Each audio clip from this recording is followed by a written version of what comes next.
Olá, meu amigo, olá, minha amiga, que a paz que excede todo entendimento humano esteja com você, onde quer que você se encontre neste exato momento. Eu sou o pastor Emerson Stevanelli e tenho a alegria de estar conversando contigo através desse vídeo e quero falar com você sobre algo muito importante que se encontra nas Sagradas Escrituras. Estava estudando o texto de Mateus, capítulo 23, a partir do verso 1, onde escrito está: Então falou Jesus à multidão e aos seus discípulos, dizendo: Na cadeira de Moisés estão assentados os escribas e fariseus.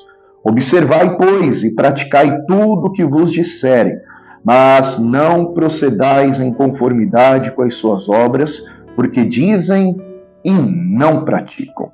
Pois atam fardos pesados e de difíceis de suportar, e os põe sobre os ombros dos homens.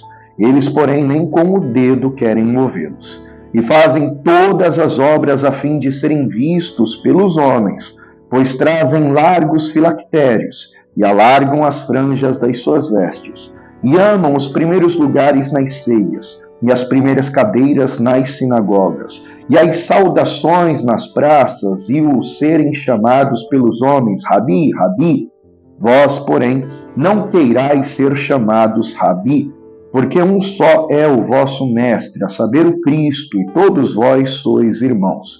E a ninguém na terra chameis vosso Pai, porque um só é vosso Pai, o qual está nos céus. Nem vos chameis mestres, porque um só é o vosso mestre, que é o Cristo.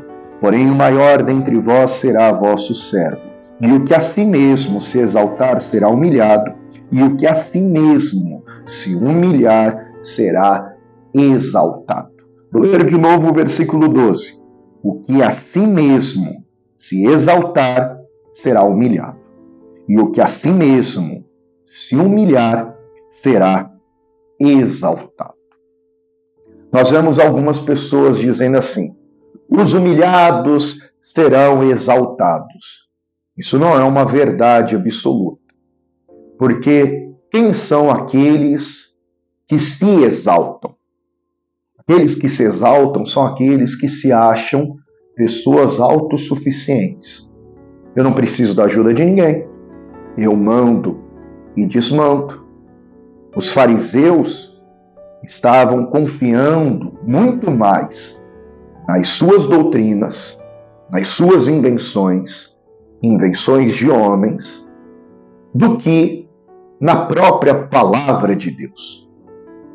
Quem são aqueles que se humilham? Não os humilhados, mas aqueles que se humilham. São aqueles que reconhecem a sua fraqueza. Aqueles que reconhecem os seus pecados, a sua fragilidade. Aqueles que reconhecem que precisam de ajuda. Dois homens vão orar. Um ora dizendo: graças eu te dou, porque eu sou perfeito, não cometo erros, não cometo falha alguma. Outro ora dizendo: Senhor, eu não sou digno. Cabeça baixa, batendo no peito.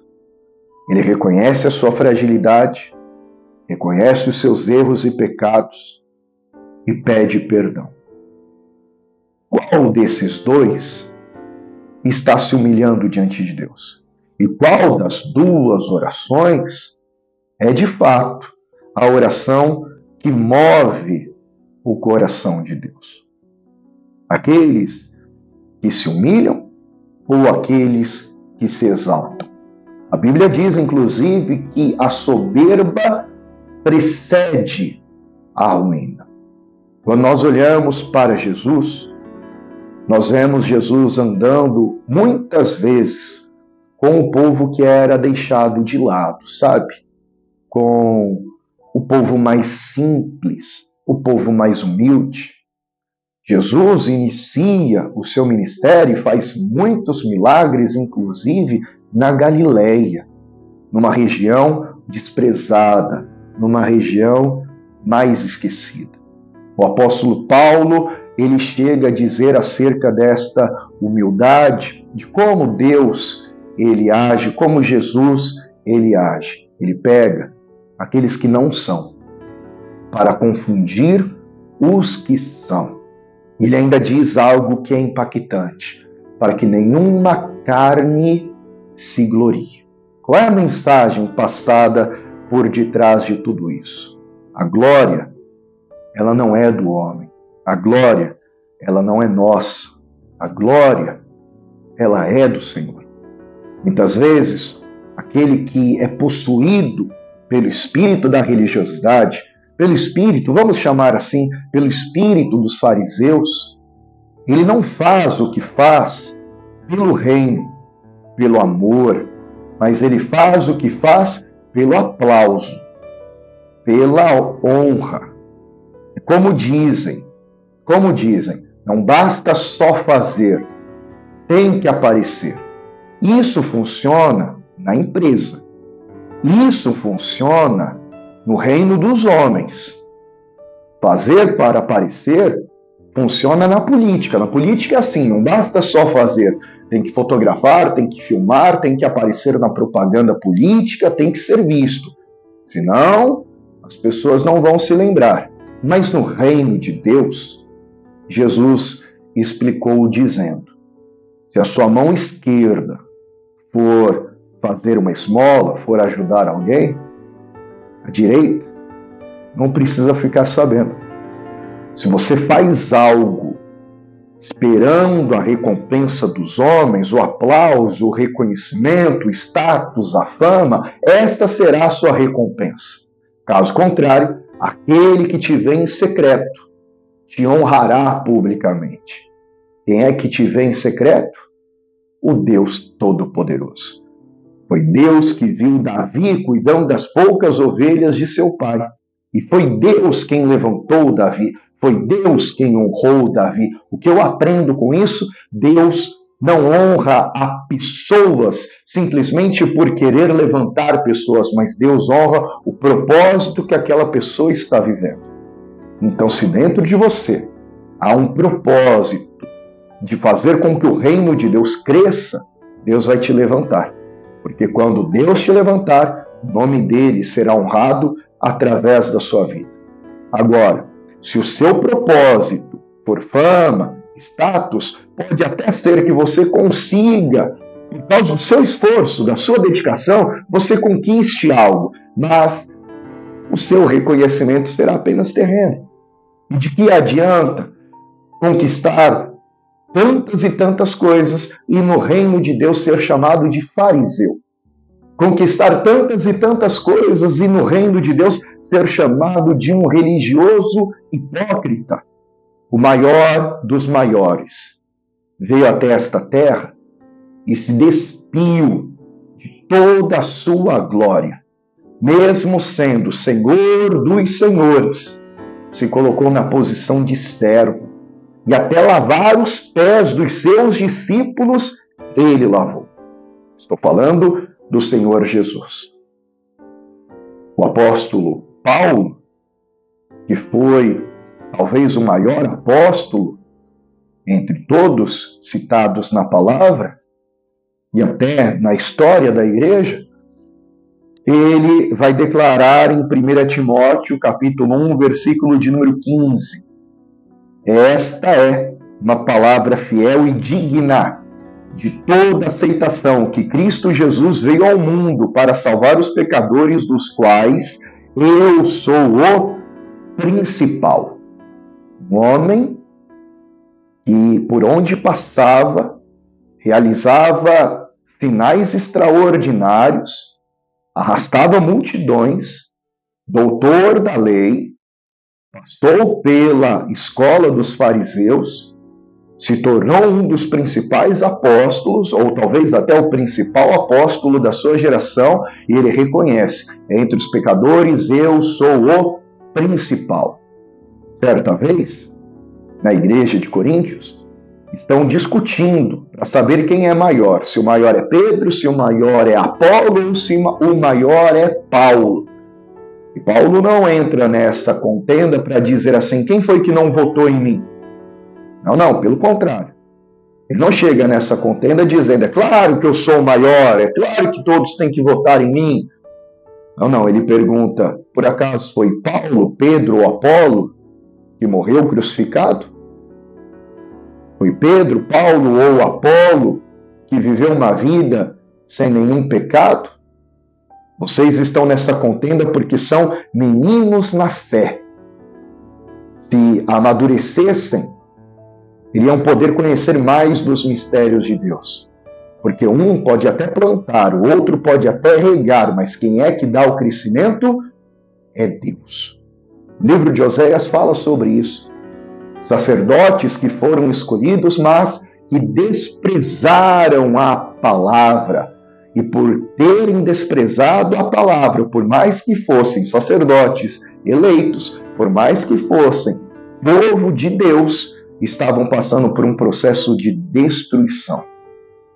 Por quê? Aquele povo desprezou a palavra? Por causa da soberba. Por achar que já sabem demais. E o pior não é o sacerdote, o líder, ele desprezar a mensagem achando que já sabe demais. O pior é ele não ensinar os seus liderados a mensagem que cura, que liberta, que transforma.